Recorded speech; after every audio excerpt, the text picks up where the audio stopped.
This video is brought to you by Magi RPG. If you would like to watch a bunch of approachable nerds, including yours truly, play TTRPGs from the comfort of your own home, then please be sure to follow us at twitch.tv/MagiRPG and subscribe to us on YouTube at youtube.com/MagiRPG. In the not too distant future, next Sunday AD. Well, I told you this one would be next, I just didn't say when, right? I mean, almost a year's difference between videos. Nothing new on this channel, or on my TikTok for that matter. Hello everybody, and welcome to the official breakdown of the 1950s and 1960s science fiction movie Iceberg. This one comes to us from Reddit user Back to Wigtown, and look at this beautiful beast, I love it. For anybody not in the know, which is probably all of you at this point, I'm a big fan of classic sci-fi. The 50s and the 60s produced some cheesy, wonderful goodness that is science fiction films. And for anybody here who's even partially familiar with Mystery Science Theater 3000, you'll probably recognize quite a few of the titles on this iceberg and that I will be talking about here today. I'm sure it should go without saying that this iceberg is full of what are considered to be some of the worst movies of all time, as well as full of movies that are from Mystery Science Theater or that some of you might have encountered on Brandon's Cult Movie Reviews. Real talk, I'm a huge fan of Brandon Tenold. He's actually the reason I discovered a lot of these movies, and of course the other reason is MST3K. But without further ado, let's hop right into it. I'm doing the entire iceberg in one video. Let's hope I don't regret that decision. And as always, be sure to like and subscribe, comment down below if you enjoy this video, and ring that bell please. It really helps the algorithm, and I really want to grow. Maybe I want to have 100 subscribers before my birthday, and maybe, just maybe, I will be incentivized to do more than one video every 6 months. Right, anyway, I'm taking too long. Let's jump in. There was a guy named Joel, not too different from you or me. Hopefully I don't get any more of those crackling noises in the mic. Let's hope so. The Fly is a classic sci-fi movie directed by Kurt Newman and starring Vincent Price. The age-old story of a man who tries to invent a teleportation device only to get sent through with a housefly and find themselves fused together, oftentimes overshadowed by its 1980s remake. Please do not sleep on the original. It is phenomenal for the time. And it's in color, unlike the sequels. The Blob is another classic of 1950 sci-fi directed by Irvin Yeaworth and starring Steve McQueen, a mid-30s man as a teenager. Yeah, I'd buy it. About an alien life form who starts getting larger and more red the more people it consumes. It is a fantastic idea for a monster, just this creeping blob. And the scene where it enters into the movie theater through the ventilation shaft is classic. Cinema history was made with that one moment. Plan 9 from Outer Space is infamously one of the worst movies of all time. Directed by the legendary Ed Wood and starring Tor Johnson and Vampira herself, it is a movie about aliens coming to Earth and raising the dead as zombies in order to take over the world. Man, we do not deserve Ed Wood. Invasion of the Body Snatchers, directed by Don Siegel, is a classic story of McCarthy-era Red Scare tactics, about alien invaders who arrive in giant pea pods and slowly start copying the bodies and minds of the people closest to them in order to assimilate and then kill the original. And when I say McCarthy, I don't just mean Kevin McCarthy the star, I mean the McCarthy in the US government who is all about anti-communism. Directed by Jack Arnold, Creature from the Black Lagoon is oftentimes considered to be the last of the big 5 original Universal horror monsters, despite the fact that it came out long past the previous 4. The age-old story of an underwater creature living on its own, undisturbed in a peaceful waterway, before humans come on a boat and disrupt its whole way of life. It also may or may not have been an inspiration for Jaws, and was also one of the first 3D movies ever really popularizing the format. Directed by Gordon Douglas, we have Them. Again, one of the big classics of 1950s sci-fi about giant radioactive ants that appear in the US desert before slowly starting to take over the world, and likely was a big inspiration behind James Cameron's Aliens. And when it comes to the giant radioactive bug movies, because there's a lot of them in the 50s, this one's easily the best. So much better than its contemporaries, doesn't fall victim to stereotypes because it itself bore most of those stereotypes. And definitely above average acting in this one. From 1954, we have the biggin himself, Godzilla, or as it was released in the United States, Godzilla, King of the Monsters. The most infamous kaiju movie to ever be produced by Toho, as well as probably the most infamous kaiju movie ever, really. This one movie beget the whole genre. Directed by Ishiro Honda, starring Takashi Shimura and Akira Takarada. Be used to hearing those names. There's a lot of Toho movies directed by Ishiro Honda on this list. It is the age-old story of a large prehistoric dinosaur that gets mutated by atomic radiation after the bombs get dropped on Hiroshima. It is also probably the single greatest allegory for nuclear radiation ever. Ever since it came out in 1954, Gojira has been the cornerstone linchpin of probably the single greatest film legacy in history. No other monster or even movie series really comes close to what this one did. While it might have been directed by Byron Hoskin, War of the Worlds is more infamous for the fact that it was produced by Cecil B. DeMille and George Pal, one of the greats in the alien invasion genre of science fiction, also one of the bleakest. It is based on the classic novel by H.G. Wells and infamously was supposed to have effects by Ray Harryhausen, but they instead went with these interesting manta ray shaped spaceships. For better or worse, it's created one of the most iconic science fiction movies of all time and some of the most iconic sound effects ever as well. Very doomy though. A movie so bad you would have thought it was directed by Ed Wood, but no, Phil Tucker. Introducing Robot Monster. Where oh where do I begin with the story of the gorilla-suited monster with a space helmet that rampages around Bronson Cave thanks to a dream sequence via time travel and bubbles featuring stock footage from 1 million years BC. And of course, this Roman, as he's known, is hunting down the last survivors of a nuclear holocaust perpetrated by his race in order to take over the Earth. Incredible. The great Charlton Heston himself starred in Planet of the Apes, and Planet of the Apes honestly feels like much higher quality than your usual science fiction fare. I usually consider my sci-fi to be more trashy, but this movie is really good. The effects, the acting, the story, all incredible, and if you have not seen it and you still don't know the twist, please do yourself a favor and watch the movie. It's one of the most infamously powerful twist endings of all science fiction. 2001, A Space Odyssey, released the same day as Planet of the Apes, is another big touchstone of science fiction and the film landscape. Famously directed by Stanley Kubrick, I don't think anything really comes close to the landmarks that this particular film set for quality and tenacity. Incredible, groundbreaking effects, music, acting. Do yourself a favor, check out this 3-hour masterpiece. From high quality to low quality, we have Attack of the 50-Foot Woman, directed by Nathan Joran, about an alien monster collecting diamonds who comes to Earth, kidnaps a wealthy socialite, and irradiates her to the point where she becomes a 50-foot woman. You know, if you cut out all the science fiction jargon and alien bullshit in this movie, you'd just be left over with a rather engaging drama about an alcoholic married couple who are slowly dissolving their love for each other. Honestly, probably more infamous for the poster and the name of the film more so than the movie itself. Santa Claus Conquers the Martians, one of my favorite Christmas movies of all time. Martians kidnap Santa Claus because their children want to have Christmas. What more can you say? Again, one of the most infamously bad movies of all time. You're going to hear me say that a lot with this list. Directed by Fred Wilcox, starring Walter Pidgeon, Leslie Nielsen, and Anne Francis. Just like Rocky Horror Picture Show told us, Forbidden Planet is again one of the biggest sci-fi movies of all time, really. About a spaceship crew coming across the remains of a planetary colony with only 2 survivors and a monster lurking around the surface. And of course, it is the origin of the legendary Robbie the Robot himself. The Time Machine is yet another H.G. Wells film adaptation that is directed by George Pal, going from producer on War of the Worlds to director of this movie, about a man in the 1800s who time travels into the future only to find the world besieged by underground monsters known as Morlocks. Again, one of the science fiction greats for novels becomes one of the science fiction greats for film.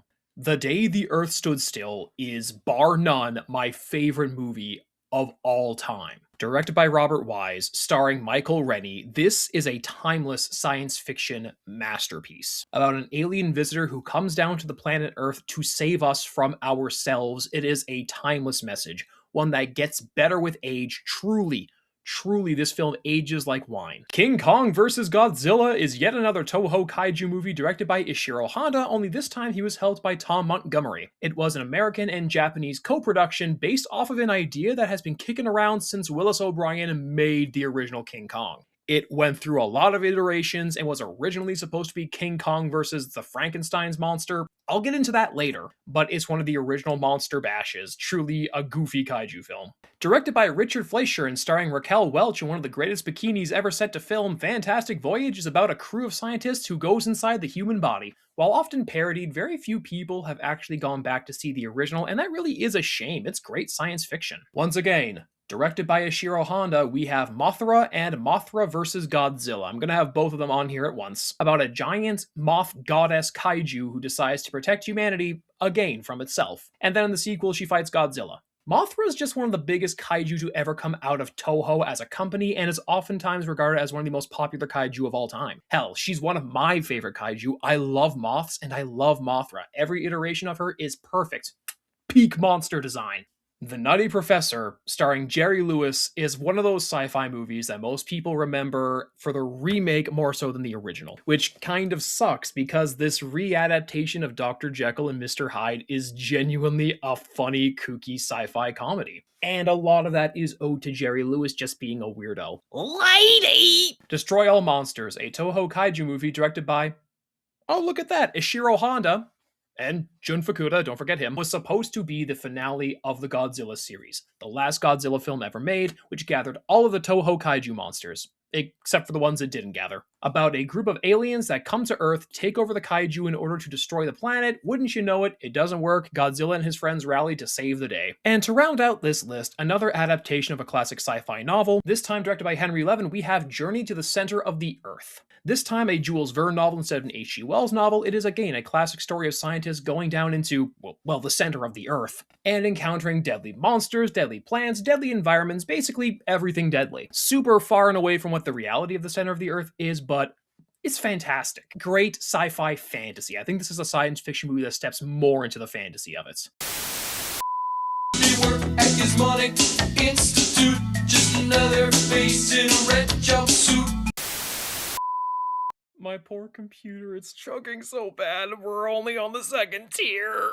Directed by Eugene Laurie, with effects from the legendary Ray Harryhausen and based on a short story by Ray Bradbury. The Beast from 20,000 Fathoms is again a famous 1950s monster movie, this time the inspiration behind Godzilla. So technically, this is the reason we have the kaiju film genre. About a giant prehistoric monster awakened by testing in the Arctic that then goes on a rampage in New York City. This is one of those sci-fi movies that's more infamous for Ray Harryhausen's effects than it is the director himself. Directed by Edward L. Kahn, we have a movie with probably the most quintessential alien design ever, Invasion of the Saucer Men. When intergalactic visitors with poison-tipped claws come to Earth to invade, it's up to the local teenagers to save the day.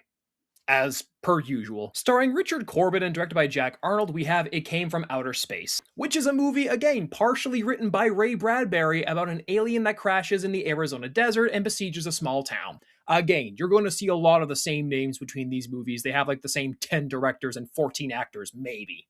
This one, it's not really anything special, but it's a doofy alien movie. What do you want? Barbarella, famously starring Jane Fonda, is a late 60s sci-fi movie about, well, Barbarella, an astronaut in the 41st century on a mission to stop an evil scientist unleashing a deadly weapon across the galaxy. This movie was also the direct inspiration for the band Duran Duran getting their name, as well as being the first movie ever riffed by Brandon Tenold, and a legend was born.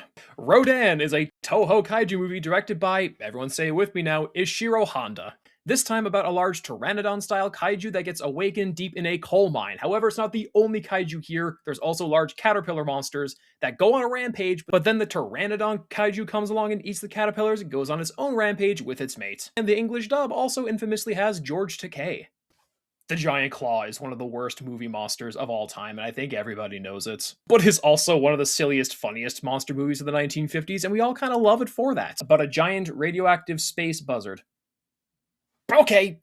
Directed by Nathan Duran and with effects by Ray Harryhausen, 20 Million Miles to Earth is a fantastic Alien on the Loose movie about an egg from Venus that ends up on Earth and hatches into a monster that quickly grows to gigantic proportions. The alien Ymir is a spectacular centerpiece in what is an otherwise above average sci-fi movie, and its fight with the circus elephant is among Ray Harryhausen's best work. This is easily one of Harryhausen's best from the 1950s. The Black Scorpion, directed by Edward Ludwig, is the third movie in a row here from 1957, and the second of the last three movies to have Mara Corday in it, the first one being The Giant Claw. About giant scorpions released in Mexico during a volcanic eruption where the biggest and baddest one of them all goes on a particularly special rampage. It also happens to be full of leftover King Kong effects done by Willis O'Brien himself. What a legend. It Conquered the World is the first movie on this list to be directed by Roger Corman, but by God, it will not be the last. About a telepathic alien from Venus coming to Earth, taking over the minds of humanity in order to, well, take over the world. You're going to realize very quickly with these movies that if the alien isn't from Mars, they're from Venus. For whatever reason. Village of the Damned is a much slower sci-fi movie, erring more on the side of suspense horror, but by no means should you disregard it. When a mysterious affliction starts going through the children of Midwich Village, children with a particularly suspect parentage, mind you, it's up to an investigator played by George Sanders to figure out what's going on. Do not sleep on this one. Fantastic suspense. The Lost World, directed by Irwin Allen, is another adaptation of the Lost World novel by Sir Arthur Conan Doyle. It is by no means the most infamous version of the adaptations, but it is by no means one to sleep on. It features both Michael Rennie from The Day the Earth Stood Still and Claude Rains. He was the Invisible Man. Godzilla Raids Again is the second Godzilla movie directed by Ishiro Honda, but it's also the first Godzilla movie where the Big G fights another monster, in this case Anguirus. Now, Anguirus would also go on to be one of his most prolific tag team partners in the future and a staunch ally. We can't help but love the big doofus. Directed by Robert Gordon and with Ray Harryhausen's incredible stop-motion effects, it came from beneath the sea as the story of a giant octopus who rampages through the Pacific Ocean before eventually attacking major coastlines. See, unlike the previous Ray Harryhausen movies about an amphibious monster attacking coastlines, this one takes place entirely in the Pacific, whereas Beast from 20,000 Fathoms took place entirely within the Atlantic. Completely different movie. I joke, but this one, again, fantastic work. One of the best in the business. Gamera the Giant Monster was Daiei Studios' answer to Godzilla, being a giant fire-breathing turtle who's not actually radioactive, he just happens to be giant and fire-breathing. And this was his first movie where he goes on a big destructive rampage, while also beginning his tirade as the friend of all children. MST3K had too much fun joking about this guy. The Incredible Shrinking Man, directed by Jack Arnold, is so far and away higher quality than most science fiction movies from the 1950s will ever be. I am dead serious. Like, this is a diamond in the rough, and the rough itself isn't even that rough. It's just a surprisingly good, well-constructed, dramatic movie with fantastic acting. Grant Williams does an amazing job portraying a man who just continues to shrink smaller and smaller and smaller with no signs of stopping. Ghidorah the Three-Headed Monster, directed by Ishiro Honda, is another kaiju movie, but probably one of the most important in the Godzilla series. It is the first movie to introduce Ghidorah, Godzilla's longtime recurring nemesis, as well as being the first movie where Godzilla teams up with other kaiju. This time he needs the assistance of both Mothra and Rodan in order to have any hope of defeating the three-headed lightning dragon. And Ghidorah is a threat, don't get me wrong, but this is a fantastic monster bash and one of the best of the Godzilla series. Monster A Go-Go is directed by Bill Rebane and Herschel Gordon Lewis, which is a strange combination the more you think about it, about a space capsule that crash lands on Earth in Wisconsin and releases an astronaut who's been irradiated, turning him into a 10-foot tall rampaging monster. It also happens to be considered one of the worst monster movies of all time. Legendary MST3K episode. And to finish off tier 2, we have The Thing from Another World. Produced by Howard Hawks, this is an adaptation of the classic sci-fi novel Who Goes There? Except the exact opposite, because the novel takes place in Antarctica, and this movie takes place in the Arctic. Complete wrong side of the globe. But also one of the best in the business when it comes to sci-fi alien movies. Fantastic dialogue work, fantastic character work. And unfortunately overshadowed by a 1980s remake. Who's even surprised anymore? He did a good job cleaning up the place, but his boss didn't like him, so they shot him into space. Starting tier 3 with an underrated alien invasion movie, Invaders from Mars. This is a very low-key sci-fi movie, and of all the alien invasion movies to get remade in the 80s, why is this the one that Tobe Hooper chose? It's nothing really super spectacular, but the idea of an alien invasion being told from the perspective of a child as opposed to the adults does build a lot more of an atmosphere to it. And yes, the aliens in the movie look like silly footy pajamas wearing people, but I think that just kind of adds to the charm. Valley of Gwangi, one of Ray Harryhausen's last movies, but please do not consider this one to be too silly. And man oh man is this one crazy. Cowboys recreate the plot of King Kong by kidnapping a dinosaur. Specifically an Allosaurus. People go back and forth as to whether or not Gwangi's a T-Rex or an Allosaurus, but Allosaurus is the one that Ray Harryhausen says. This particular plot about cowboys versus dinosaurs was also something that was originally incepted by Willis O'Brien, but unfortunately did not see the light of day until Harryhausen got around to it. And for what we got, I think it's a lot of fun. X, the man with X-ray eyes, what a title. Directed by Roger Corman, that's my boy. Starring Ray Mellon, this is the story about a scientist who accidentally gives himself X-ray vision in a lab experiment gone awry. It also hilariously has Don Rickles in it. What do you mean, who's Don Rickles? You uncultured swine!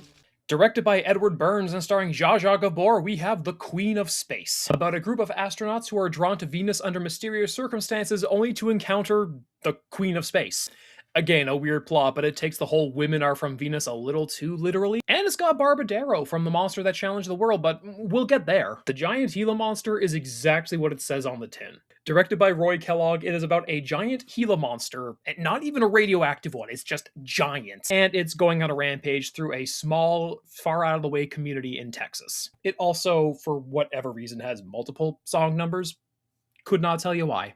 Day of the Triffids has a very funny, stupid idea for a plot. A meteor shower blinds most of the population of the world, but also results in the rise of giant carnivorous plant monsters. This film rather infamously has Jeanette Scott in a subplot that takes place at a lighthouse, wherein they discover the weakness of these plants is salt water. But also, really hilariously, this subplot was originally not in the film. Yeah, one of the most famous actors to be in this movie was almost out of this movie entirely because the 20 minutes dedicated to this lighthouse subplot was added at the last minute because the original cut of the movie was too short. Isn't that just mind-boggling? Did I change shirts between cuts? It's like when Don Dohler films a fight scene. Directed by Joseph Green and with a surprisingly stellar leading performance from Virginia Leith given the subject matter of the movie. The Brain That Wouldn't Die is the story of a woman who would have died in a car accident if not for her doctor fiancé. He is a brilliant but troubled surgeon who's discovered ways to transplant heads. Wouldn't you know it, he's keeping her head alive in a little tank in his lab while he seeks out the perfect body to be her replacement, which inevitably makes him a murderous psychopath. And also, for whatever reason, he has a monster experiment stuffed in the closet of his lab too? Of all the movies to be banned in Sweden, I think this one might be the silliest. I mean, objectively, the plot would get it banned, but still, it's a goofy movie. Return of the Fly and Curse of the Fly. I'm putting them both together just like I did with the Mothra movies because talking about them consecutively just makes sense in this format. Return of the Fly is about the son from the first The Fly movie, now grown up and repeating his father's experiments, with Vincent Price returning once again as the brother-in-law of the original Doctor and as the moral compass. Wouldn't you know it, the experiment goes awry. Curse of the Fly is even more insane because it's about a relative of the original Doctor who has nothing to do with the experiments, but is suddenly coming under scrutiny for what his family accomplished with the experiments. And wouldn't you know it, this just makes for the strangest trilogy of science fiction movies to ever take place in Quebec. Frankenstein Conquers the World, oh boy. Also known as Frankenstein tai Baragon, or Frankenstein versus Baragon, this is the end result of what Willis O'Brien wanted to do with King Kong. I mentioned earlier that he wanted to do a King Kong versus Frankenstein movie. Unfortunately, shopping it around, he couldn't get anyone to pick it up, the idea being that King Kong would fight a monster created by Victor Frankenstein composed of various different animals, until Toho stepped in. See, Toho liked the idea and wanted to adapt it. However, certain changes made their way down the line. First, it was going to be Frankenstein versus Godzilla, but then that ended up changing to become King Kong versus Godzilla, which I've already talked about. And then they took the idea of Frankenstein, except he's mutated by atomic testing, or rather the atomic bomb dropped on Hiroshima, and then he grows to giant kaiju proportions and fights another kaiju named Baragon. Last Man on Earth is horror classic material in a nutshell. Based on the legendary novel I Am Legend and starring Vincent Price, it is an Italian-American co-production talking about how the last man on Earth, after surviving a deadly pathogen, now faces a one-man war against the ghouls that maraud the surface of the planet. Of the three movies to adapt this storyline, I think this one is still the best, but when you're competing with Omega Man and I Am Legend, it's really slim pickings. Not to say those other two are bad, it's just the original can't be topped. The Giant Behemoth is the second time Eugene Laurie made a story about a giant radioactive dinosaur marauding through a city. Except instead of it being New York, this time it's London. Originally, it was going to be about an amorphous amoeba-style blob, but they changed it to, well, the giant dinosaur because it had more marquee value and was more understandable to audiences back then. I don't know, kinda wish it was still the Blob. Gorath is another Ishiro Honda directed movie, however, this one was almost not kaiju. About a rogue planetoid that is approaching Earth rapidly and the job of scientists trying to avoid contact with it. It's a very doomy apocalyptic movie, a lot more science fiction than the usual Toho fare, and I think that's fantastic, but then they shoved a kaiju right at the end, because Tomoyuki Tanaka, the producer of the movie, wanted there to be a kaiju, so they last minute made a kaiju named Moguma, who is a giant fire-breathing walrus. He also dies in the span of a minute, so there you go. Doctor Who and the Daleks is a movie directed by Gordon Fleming and is now considered to be non-canon to the greater Doctor Who lore. It stars Peter Cushing as the eponymous Doctor, where he faces off against what are widely considered to be his greatest opponents ever, the Daleks. I will admit, I'm not super big up on Doctor Who, so this is kind of a blind spot for me, but as far as I can tell, this is a perfectly serviceable and fun science fiction movie. Kaiju Daisenzo, also known as Godzilla vs. Monster Zero or Invasion of the Astro Monster, is the second time that Godzilla ever fought King Ghidorah. With an amazing cast including Nick Adams, Akira Takarada, and Kumi Mizuno, because it wouldn't be a kaiju movie without Akira Takarada or Kumi Mizuno, Godzilla and Rodan go to another planet to help the Exilians fight Ghidorah. Or is that what the Exilians really want? Stupid aliens in a Godzilla movie, they're always evil. It's The Terror from Beyond Space is a movie that a lot of people think inspired Alien. Directed by Edward L. Kahn, is the story of a deep space probe that is suddenly besieged and attacked by a mysterious alien life form. An alien life form that also happens to bleed acid. That seems so wildly specific it can't possibly not be the inspiration. Earth vs. the Spiders, the first movie I get to talk about here, directed by Burt I. Gordon. His initials spell big, and he was famous for doing big things. Whether that's big animals, or tiny people, or big people, or tiny animals, Burt I. Gordon loved doing composite shots. And this is a movie about people fighting a giant spider. What more do you want? Oh hey, look at that, another movie about a giant spider, Tarantula. Directed by Jack Arnold, starring John Agar, Mara Corday, and Leo G. Carroll, who I hear was over a barrel. Tarantula is about, well, a tarantula who gets mutated in size after consuming, I think it's an isotope. It's a radioactive isotope. Also features at the end a surprise cameo from Clint Eastwood. The monster that challenged the world is at first a very unassuming by the numbers monster movie, but it's surprisingly fun and tight. I will absolutely give all of that to Tim Holt and Audrey Dalton and Hans Conried, who are absolutely fantastic actors in this movie. And the plot, for as simple and doofy as it is a lot of fun. This is a big favorite for my dad and I. We try to watch it as many times as we can, and I think this might actually be the funniest episode of Brandon's cult movie reviews that he's ever done. The jokes in that one just keep flying. And to end this tier, we have Revenge of the Creature. Directed by Jack Arnold and starring John Hagar, this is the sequel to Creature from the Black Lagoon, where instead of invading his pond and dying there, we instead kidnap him from his pond and he marauds inside an aquarium. And wouldn't you know it, there's a Clint Eastwood cameo. Again. We'll send them cheesy movies, the worst we can find. Superman and the Mole Men is one of the original George Reeves Superman serials from the 1950s, so this is just classic superhero action. About Superman and his encounter with mole people after an underground oil well accidentally tunnels into their home. Be warned though, this has one of the most surprisingly racist things to ever be hidden in the middle of a Superman serial. What happens when Tor Johnson gets irradiated into radioactive Tor Johnson? Why, you get the Beast of Yucca Flats, the story of a Soviet scientist who defects to the United States only to be chased into the desert by the KGB, mutated by atomic testing, and then going on a rampage. Yes, this takes place in Bronson Caves. The Man from Planet X is sometimes considered to be the first movie to really kick off the wave of alien invaders in the science fiction genre, even predating The Day the Earth Stood Still by a couple of months. Nowadays, most people probably recognize this alien for his Blink and You'll Miss It cameo in Looney Tunes Back in Action, but it's a solid science fiction movie for what you get here. And since it takes place in Scotland, could this potentially be a reference to the Ilkley Moor alien encounter? Eugene Laurie, would you stop making giant monsters that invade England? Gorgo is yet another Eugene Laurie movie about a giant monster rampaging through a city, although he made this one specifically because his daughter, when she first saw the beast from 20,000 Fathoms, purportedly cried when the monster was killed in the end. So this was Laurie just saying, oh well, this monster gets a happy ending, and it gets to go home with its child safely. That good old Irish monster shows up, beats the shit out of London, and goes right back home to the Isles. Dinosaurus is a hilarious concept for a plot. An earthquake in the Caribbean causes an underground world of prehistoric monsters to suddenly be unleashed upon the island nations as dinosaurs spill out and attack the locals. That leaves it up to a young boy and his new Neanderthal best friend to save the day. Or rather, the massive construction equipment that fights the T-Rex at the end. That also is pretty great.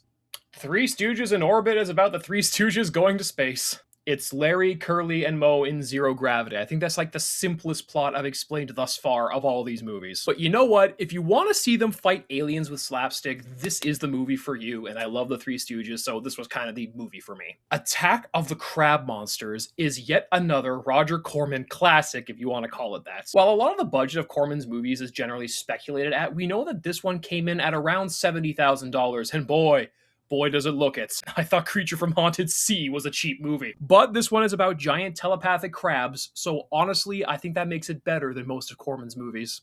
Everything science fiction returns to crab. I will admit, I don't have a whole lot to talk about with this movie because I don't know that there is much to say. Space Probe Taurus is the story of an intergalactic colonial mission that veers off course when asteroids strike their ship, leading to them crashing on an uninhabited world full of monsters. Leonard Katzman, the director of this movie, was mostly well known for his work as a TV producer, so to see him make this leap is ambitious, to say the least. I'll give him props for that. But it's a very by-the-numbers sci-fi movie otherwise. Crack in the World, directed by Andrew Morton, is the story of a scientist who really wants to punch through the magma layer beneath the Earth's crust. Wouldn't you know it, such an experiment causes a crack in the world, but consequences be damned, he wants to keep going. We really should have just stopped scientists between the years 1951 and 1967. Nothing good came of it according to these movies. The Deadly Mantis is yet another Nathan Duran film, this time about a giant mantis going on the loose after it melts from a large Arctic glacier. Wouldn't you know it?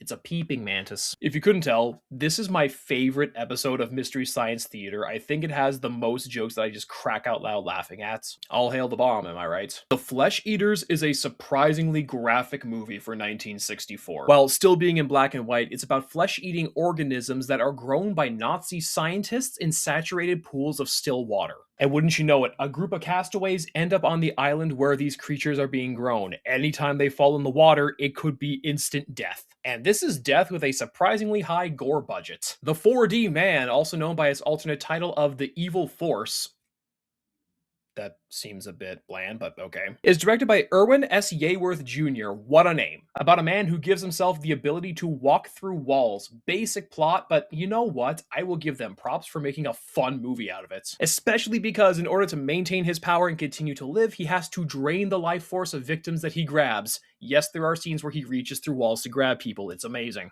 The Damned is a very generic title for what turns out to be a surprisingly suspenseful chiller. It's about an American tourist who goes to Britain only to discover this weird conspiracy involving children being experimented on by the British military. A slow build-up for what is ultimately a very underrated entry in the Hammer horror catalog.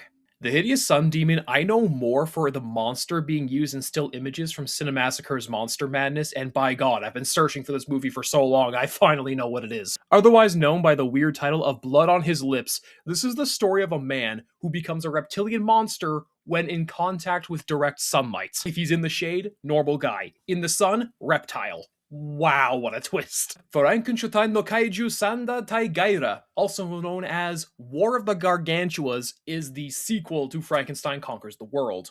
Even though all of the English dubbing for this movie removes the connection to Frankenstein, it still very much is a sequel. It's about two giant hairy ape kaiju that grow from the mutated cells of the Frankenstein monster after it's killed at the end of the previous movie.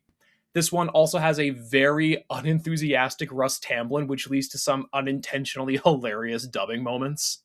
Daikaiju Keto Gamera Tai Baragon is the second of the Gamera film series and the first where he fights another monster, this time the rainbow-shooting horde monster Baragon, not to be confused with Bear-Gon. It's pretty by the numbers when you consider Gamera movies later on down the line, but it sets the formula for how he would fight other monsters, and for what it's worth, this is probably the best of the original Gamera series, or at least close to it. We'll have to sit and watch them all, then we'll monitor his mind. Alright, for the start of Tier 5, we have Matango, and... Did I lose my beard between edits? Anyway, Matango is a monster movie from Toho directed by Ishiro Honda, starring Akira Kubo and Kumi Mizuno. However, it's not the standard giant monster movie that Toho was known for. It is instead about a group of shipwreck survivors left castaway on an island that is populated by a sentient, mushroom monster sort of thing. Basically, you eat the mushroom, you become the mushroom. You can very easily see that there might have been some influence on the Last of Us video game series coming from this movie. And while it's not the usual Toho fare, I think it's one of their better monster movies overall. The Day Mars Invaded Earth is a much more interesting take on the alien invasion movie. You see, instead of aliens coming down to Earth to invade it themselves, they actually take possession of people's minds in order to invade the planets. Specifically, they take possession of a scientist and his family, the scientist being very critical to space travel. So now his expertise and his permissions in the government is what's allowing them to get more involved with taking over the world. And I think that's a really interesting concept. But despite this interesting concept, it ultimately comes up being a very middle-of-the-road quality movie. Attack of the Giant Leeches. It wasn't directed by Roger Corman, but it was definitely produced by him, and you can tell. It's about a sheriff and a doctor in a small-town bayou attempting to stop the invasion of giant, man-eating leech monsters. How did this movie get a 2008 remake? The Killer Shrews. On the title alone, this one's a winner. An isolated research crew attempting to survive a hurricane suddenly finds themselves attacked by giant, man-eating shrews. And also, when you watch this movie, it becomes very, very clear that nobody involved knew what shrews actually looked like. It's just dogs in robes. Monstrosity is a very slow monster movie, but it's a very fascinating monster movie. Starring Marjorie Eaton in a very sinister sort of role, it's about an old woman who's blackmailed a doctor into providing her with a younger body. A lot of this movie relies on the horror of kind of the predatory view of women and the female form in general, but hearing the voice of an older woman describing in detail what she wants in her new body to be pleasing and enticing to men really frames her as this more sinister orchestrator more so than anything else. Fascinating horror, and definitely a lot better than I think anyone gives it credit for. Day the World Ended.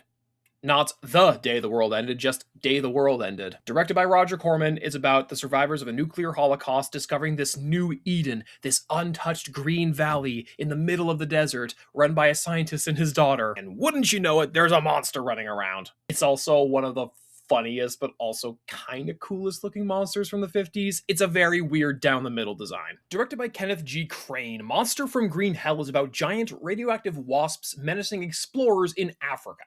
I will say it's kind of nice to see a monster movie take place in Africa as a setting, as well as using a monster that isn't a dinosaur. I feel like with all the cryptid stuff I did in my previous Iceberg, I'm a little too used to dinosaurs in Africa being a trope. And while this does play into a lot of the whole ideas of deepest, darkest Africa, I still think it's a very goofy, fun, giant insect monster movie. Invasion of the Neptune Men. And can I just say, this poster was really hard to find in a decent image quality. Literally the highest quality image of a poster for this movie I could find was for the MST3K episode on it. Directed by Uchu Kaisakusen, this is a movie about alien invaders being fought away from Earth's atmosphere by a superhero named Super Chief. It's definitely giving the vibes of like old Tokusatsu meets Puma Man. This is not a test as a movie directed by Frederick Gadet, which is also a very doomy, dire sort of science fiction. When a group of motorists are halted by a police roadblock, they discover from the police chief himself that there has been a massive disaster further ahead on the road. A disaster in the form of a massive nuclear attack that now leads this small group to fend for themselves as they traverse the countryside together in an attempt to survive. Doomy, very politically charged, but also very well acted. Lou Costello, without Bud Abbott, we have The 30-Foot Bride of Candy Rock. A basic parody of Attack of the 50-Foot Woman about a scientist who accidentally makes his wife ginormous, much to his joy. I cannot stress enough just how much Lou Costello enjoys his giant women. Night of the Blood Beast is the kind of name that you would expect to come from a parody of 50s monster movies, but this is a genuine 50s monster movie. Directed by Bernard Kowalski, about an astronaut who dies upon re-entry to Earth's atmosphere and crashes into a field, only to emerge from his pod as this marauding 10-foot-tall carnivorous monster. Frankenstein Meets the Space Monster does not feature Frankenstein, and it almost barely has space monsters. Also known as Duel of the Space Monsters, which is a lot more accurate. It's about Mars suffering an atomic war that almost completely wipes out their population, so the Queen of Mars decides to invade Earth to kidnap specifically Puerto Rican women to repopulate the planet of Mars. And in the process, this Earth-based android goes around fighting the Martian monsters doing the kidnapping. Daleks Invasion Earth 2150 AD seems practically sedate compared to the previous movie.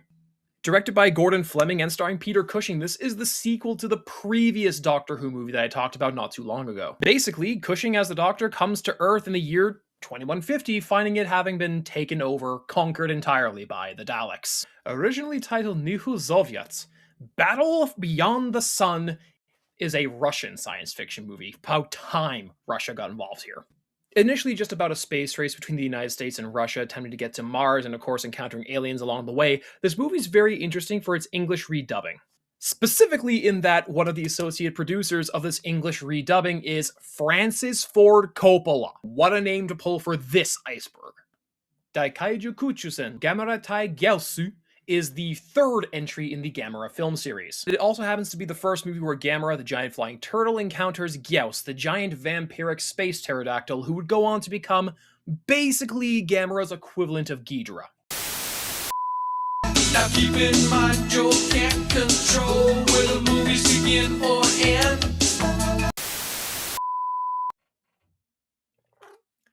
Remember to stay hydrated when you're talking about the sci-fi movies of the 50s and 60s. Directed by David Bradley, 12 to the Moon is a film about an international team of 12 different astronauts arriving to the moon for a specialized mission only to encounter an enigmatic alien. This alien just so happens to have found humanity to be extremely lacking and therefore makes the conscious decision to, well, wipe out humanity. Honestly, at this point, I can't even blame him. Atomic War Bride, also known as Rat, is a Soviet science fiction comedy. Directed by Veljko Balagic, this is a movie about a soldier who marries, well, his atomic war bride. Basically think like state-mandated girlfriend, except they actually love each other. The movie then proceeds to have him run off to fight in an atomic war and then come home at the end for romantic, sci-fi, marriage hijinks, I guess. Mistress of the World is the first German sci-fi movie I get to talk about here. Originally titled Erin der Welt, this is the story about a young woman traveling the world searching for her father on a globe-trotting conspiracy after he's kidnapped for the production of an EMP weapon. This was another movie where finding a decent quality poster was very difficult. The Wizard of Mars is just the Wizard of Oz, but on Mars. I'm dead serious, it's just a group of 4 astronauts. They crash on Mars with limited supplies, so they start searching the arid expanse of the planet in order to, well, find supplies to survive. And they just end up at a city, meeting a wizard, and it's the Wizard of Oz, and the wizard just so happens to be played by John Carradine. Directed by Dan Milner, we have From Hell It Came, about a murderer who is killed, but comes back to life as a shambling tree monster. Now, whether this is due to the radiation on the planet, or plant-based magic, or voodoo, or whatever magical dagger they stabbed him with, we're not entirely sure. There's 4 different reasons for why he came back to life, and not a single one of them makes any sense in the context of this film. Oh, and the tree is from hell. The Wasp Woman, oddly enough, is my personal favorite Roger Corman movie.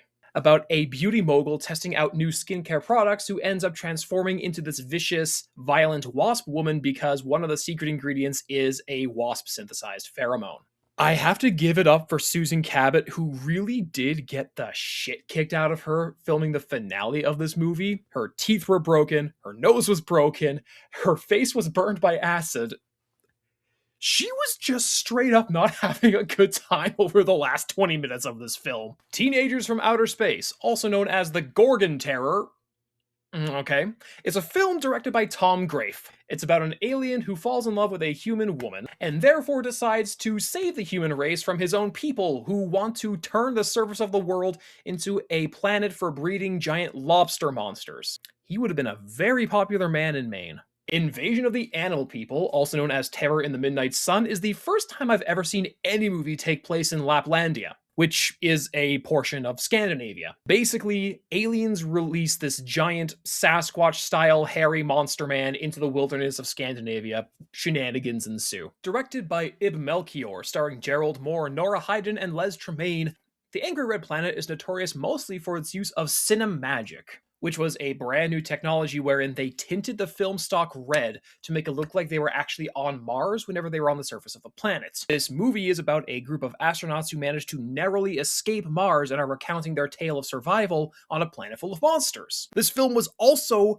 recorded over the span of 9 days. That's an insanely short time to be filming. Good thing Les Tremayne is used to fighting Martians. Creation of the Humanoids is a film directed by Wesley Berry. Basically, the survivors of a mass nuclear holocaust are now left basically dying, so they are converting themselves into cyborgs in order to survive and preserve the future of the human race. It would be very doomy and gloomy if not for the fact that it was also ridiculous and silly. Amphibian Man, also known by the title of Chelovik Amphibia, is a Russian movie directed by Vladimir Zhibotaryov and Gennady Kazensky about the residents of a small coastal town being terrorized by a hitherto unknown amphibious monster. And while I'm talking about this movie, can I just say that Anastasia Vertinskaya, the lead actress of this film, is astonishingly beautiful.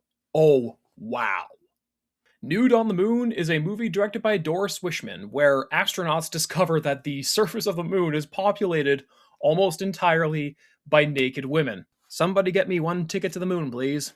And I'm going to do these two movies together because they are literally a part 1 and part 2, both directed by Burt I. Gordon. The Amazing Colossal Man, starring Glenn Langan, is the story of a soldier who gets irradiated by a bomb dropping and ends up growing to enormous, nay, colossal size. And then the immediate sequel, War of the Colossal Beast, picks up where the previous film left off. After the Amazing Colossal Man falls off the Hoover Dam at the finale of the previous movie and dies, he is resurrected as the Colossal Beast, this marauding, brainless ghoul who just goes about eating people and destroying the countryside. Very easy to see why Burt I. Gordon wanted to make these giant man movies. No, I'm sorry, colossal man movies. Because he used those special parts to make his robot friends. Robot roll call Cabot. Gypsy. Hi, girl. Tom Servo. The Silent Star, also known as Der Schweigenstern or First Spaceship on Venus, is a German science fiction movie directed by Kurt Metzig and starring Japanese actress Yoko Tani. The plot itself is very simple, about an alien spacecraft being discovered on Earth and thus prompting an investigation into the planet Venus, where we suspect that to be the origin of the craft. For all intents and purposes, by the numbers sci-fi, but German science fiction is an interesting change of pace. Sedok, l'Are de Satana, or Atom Age Vampire, is a very bizarre science fiction movie. And I know I say that a lot, but it's true. About a woman who gets scarred in a horrific vehicle accident and ends up getting a doctor who helps to restore her beauty and youth. Which is to say, in order to preserve her beauty, this scientist doctor is just harvesting the glands of various women he massacres in the streets. So, basically a vampire. Il pianeta degli uomini penti, also known as Battle of the Worlds, is an Italian science fiction movie. Everyone in Europe's getting in on it. This time it's about a rogue asteroid that enters into Earth's orbit and starts releasing these alien flying saucers that attempt to destroy the planet. I think of all the European science fiction movies I've talked about so far, this one's my personal favorite just for the goofy setup.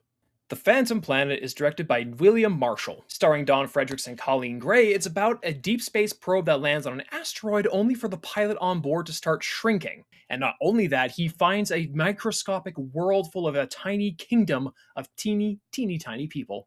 This film is also noteworthy for being the film debut of Richard Kiel, otherwise known as Jaws from the James Bond films, or as Ego. Invasion of the Star Creatures is yet another generic science fiction movie name. This time is about two bumbling soldiers who accidentally stumble upon a conspiracy of these two beautiful alien space women attempting to take over the world with these plant monsters. I miss when science fiction films were this pulpy and silly. Can we get back to that, please?